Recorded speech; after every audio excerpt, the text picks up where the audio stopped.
Bonjour Fibre Tigre, Bonjour. est-ce que tu peux te présenter pour les lecteurs qui ne te connaissent pas? Alors, Fibre Tigre, je travaille essentiellement, mes revenus viennent majoritairement du jeu vidéo. Et domaine dans lequel j'ai fait un jeu vidéo qui s'appelle Out There et un spin-off qui s'appelle Out There Chronicle 1 et 2. Et actuellement, je travaille également dans ce même univers, dans le même thème du jeu vidéo, dans un jeu vidéo qui s'appelle The Sigma Theory, voilà, sur l'espionnage.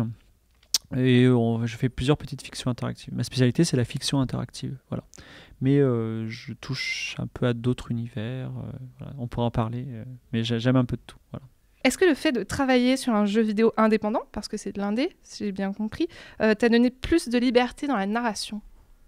Alors, moi, j'ai toujours été indépendant. Donc, je ne sais pas si j'en ai plus. Mais, et on est toujours contraint dans le jeu vidéo par les magasins. Donc, les magasins virtuels que sont App Store et Android. C'est-à-dire que ce sont des magasins américains et on est soumis à une certaine censure de leur part. Alors c'est une censure bizarroïde, c'est-à-dire qu'on peut tuer, même torturer des gens, mais on ne peut pas montrer des seins, ou on ne peut pas faire de la violence sur des animaux, ce qui est normal, j'aurais pas trop envie d'en faire. On ne peut pas montrer des drapeaux confédérés, on ne peut pas parler de sexualité. Et ça, surtout, c'est très embêtant. Enfin, on ne peut pas parler de sexualité, par exemple, amoureuse. Par contre, on peut parler de copulation, ce qui est c'est bizarre. Voilà. Et donc la liberté de s'exprimer n'est pas immense.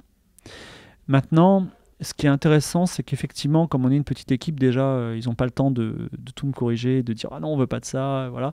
Et effectivement, j'ai une grande liberté dans ce que je peux écrire et on peut écrire de belles choses et des choses différentes. Et il y a une nécessité quand on est indépendant de faire des choses différentes. Il y a 1000 jeux qui sortent par jour, et on est obligé.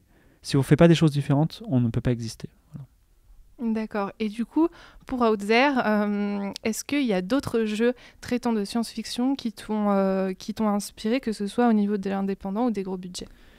Alors, sur le thème, il y a des jeux qui m'ont inspiré. Je vais donner 2 jeux qui m'ont inspiré. Un jeu qui date vraiment du milieu des années 80 qui s'appelle L'Arche du Captain Blood, dans lequel c'est un jeu que je vous invite pas à jouer parce qu'il est très vieux maintenant et les mécaniques sont vraiment très datées.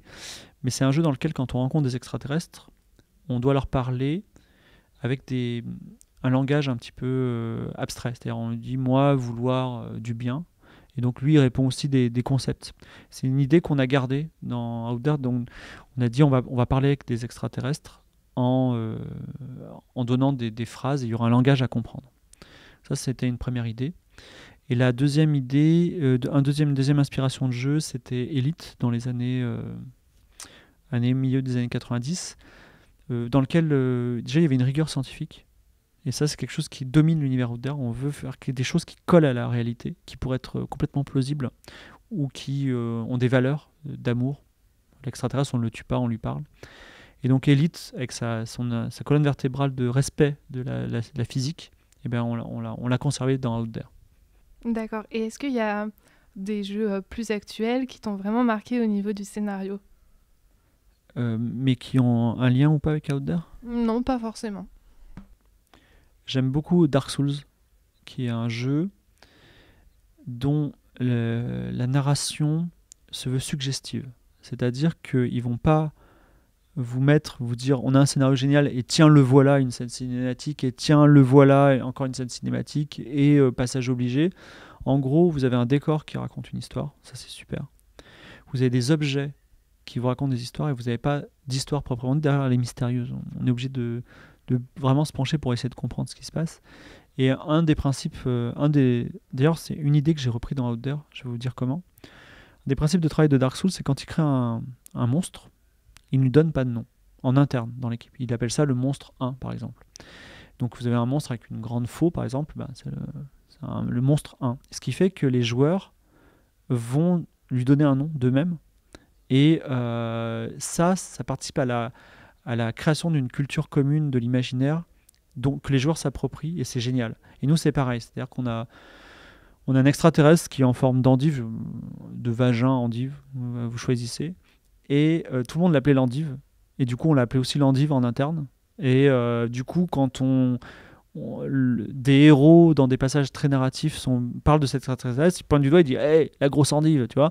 Et c'est assez intéressant parce qu'il y a ce va-et-vient entre les joueurs et le créateur, et il y a voilà, Stanley Kubrick appelait ça la part obscure de l'imagination, c'est-à-dire le fait qu'on vous montre juste un petit bout du monstre, un petit bout de l'alien, et vous imaginez le reste, et ça peut être soit horrible, soit merveilleux, mais il vous appartient.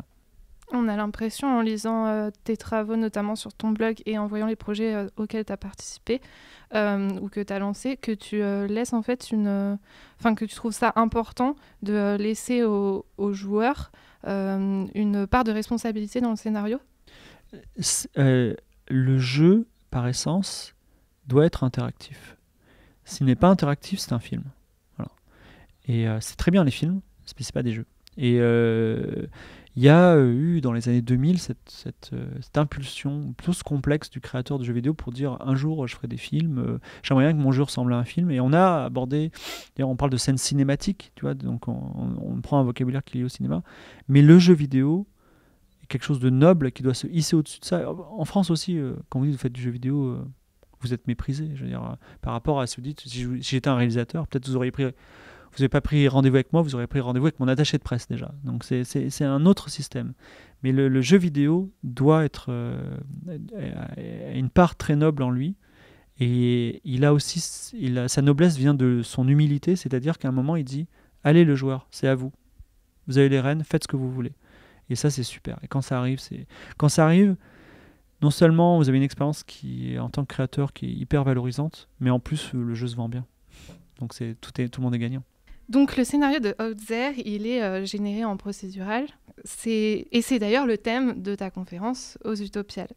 Donc je sais, moi, que tu t'es beaucoup penché sur la question du procédural, et nos abonnés n'ont pas forcément suivi ce sujet-là. Du coup, moi, j'ai une question en tant que profane, qui connaît juste ce mot, procédural. Est-ce qu'un jour, ou est-ce que c'est déjà le cas, on pourra avoir des scénarios qui seront entièrement conçus par des machines ?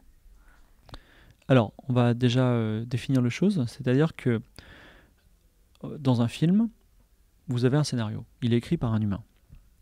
Dans un jeu vidéo, dans un film, vous avez un décor qui a été réalisé par un humain, que ce soit sur l'ordinateur ou avec du bois.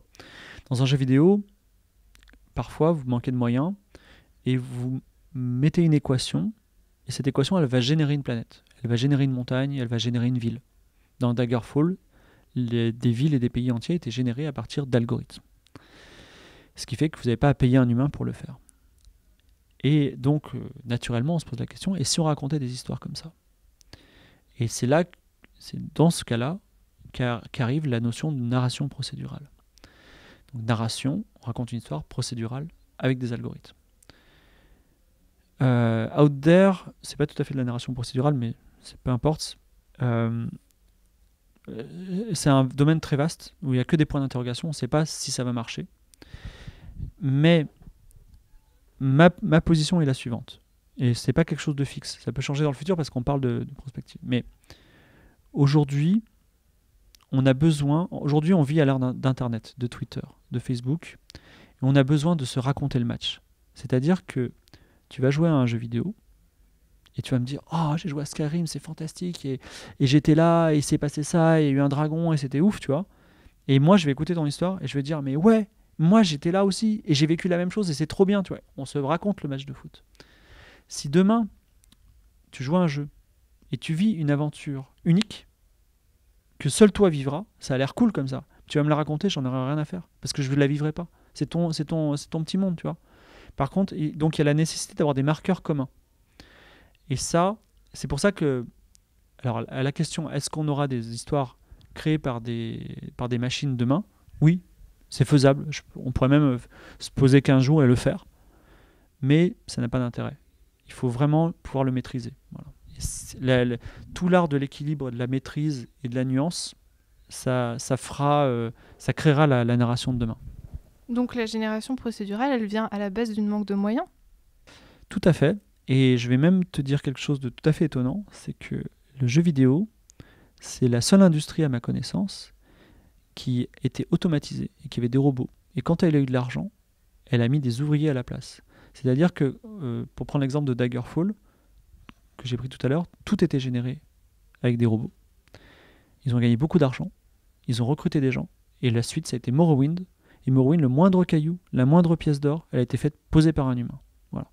Parce que le jeu vidéo est une œuvre d'art, alors vaste débat, mais une œuvre d'art en ce sens que quand vous jouez à un jeu vidéo, vous ressentez la personne qui a créé le jeu. Vous dites, il est cool, il m'a fait ça. Oh, l'équipe de dev, elle a fait ça, elle est trop bien, tout ça. Et cette pièce d'or, elle a été posée là. Ah, c'est super, tu vois. Tu sais que si c'est une équation qu'il a générée, bon, elle est là, c'est tout, tu vois. Et on a besoin de sentir l'humain derrière. Voilà.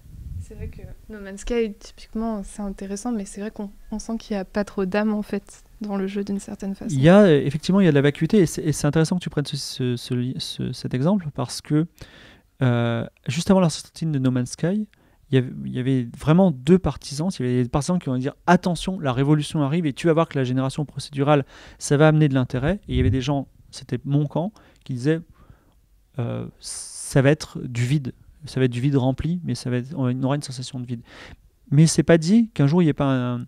Je pense que un jour, on pourra générer des mondes à la No Man's Sky tellement poussés, tellement diversifiés que si on vous dit c'est un humain qui l'a fait, vous direz peut-être. Aujourd'hui, on sait que c'est pas un humain, mais un jour peut-être on vous dira ça. Voilà. On t'a retrouvé, si j'ai bien suivi, sur de la bande dessinée avec le ruban bleu, et puis aussi sur de la conception d'escape room, sur un livre dont vous êtes le héros, enfin plein de médiums différents. Est-ce qu'il y a un médium auquel tu t'es pas encore essayé et qui t'intéresse ? Alors, Scoop, depuis, j'ai envoyé une série télé et elle est acceptée. Voilà, donc il y aura bientôt une série télé, j'espère que tu me poseras des questions dessus. Alors je me suis pris de passion récemment pour les plantes. J'aime beaucoup les plantes, je trouve ça hyper intéressant et je me suis posé la question de faire des générateurs de plantes. Voilà. Donc je crée des... Voilà, mais comment dire aujourd'hui, le jeu vidéo, c'est ce qui permet de me gagner ma vie. En fait, je dis ça à tous les gens qui sont fans de fantasy et de science-fiction et qui veulent écrire un livre, c'est bien, mais on ne gagne pas sa vie avec, malheureusement, sauf cas exceptionnel. La BD, c'est pareil, voire pire. Le jeu vidéo, par contre, vous pouvez être écrivain dans le jeu vidéo si vous avez du talent et gagner votre vie bien. Voilà. Et aujourd'hui, je vais rester tant que c'est possible et supportable parce que c'est quand même un secteur qui est compliqué dans le jeu vidéo parce que c'est l'un des rares secteurs où si vous êtes fan de fantasy ou de SF et que vous voulez vivre en écrivant, vous pouvez le faire. C'est un rêve qui est à votre portée. Et tous les autres, si vous voulez écrire des livres de SF, faites-le parce qu'on a besoin de bons livres de SF, mais il faudra faire un métier à côté parce que ça ne vous nourrira pas. Voilà. Alors, c'est très intéressant ce que tu viens de me dire, mais par contre, tu m'as parlé d'une série. Est-ce qu'on peut en savoir un peu plus ou pas ?